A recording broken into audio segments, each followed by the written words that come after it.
નમસ્કાર દર્શક મિત્રો, દિલુક સત્તા શોમાં આપણું સ્વાગત છે। આ વખતે મે મહિનામાં ઇતિહાસનું સૌથી ભારે માવઠું જોવા મળ્યું હતું।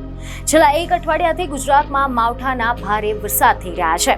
કેટલીક જગ્યાએ પાણી જ પાણીના દ્રશ્યો પણ જોવા મળી રહ્યા છે। ત્યારે એવામાં લોકોને સવાલ થઈ રહ્યો છે કે જો ભર ઉનાળામાં જ આવા હાલ થઈ ગયા છે તો ચોમાસામાં શું થશે અને આખર ચોમાસાની વિધિવત એન્ટ્રી ક્યારે થશે? તો તમે જણાવી દઈએ કે એવા અહેવાલ મળી રહ્યા છે કે આજે એટલે કે 13 મેના રોજ ચોમાસું ભારતના દરિયામાં પ્રવેશ કરશે અને તે બાદમાં આગળ વધીને ભારત સુધી પહોંચી જશે। તો ચાલો જાણીએ કે હવે ચોમાસાને ગુજરાતમાં પહોંચતા કેટલા દિવસ લાગશે।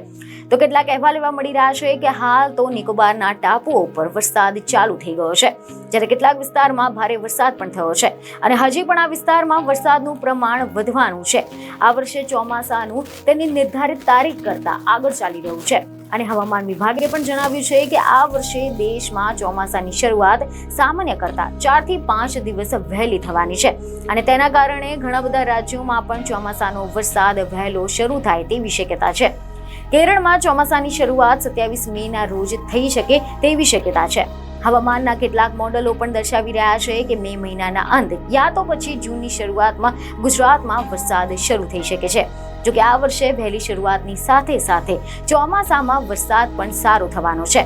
અહેવાલ એવા મળી રહ્યા છે કે હવામાન વિભાગના જણાવ્યા અનુસાર ચોમાસાના 4 મહિનાની લાંબા ગાળાની સરેરાશમાં 105% વરસાદની શક્યતા છે। એટલે કે આ વર્ષે ગુજરાતમાં પણ ચોમાસું વહેલું જોવા મળશે તેવું કહી શકાય।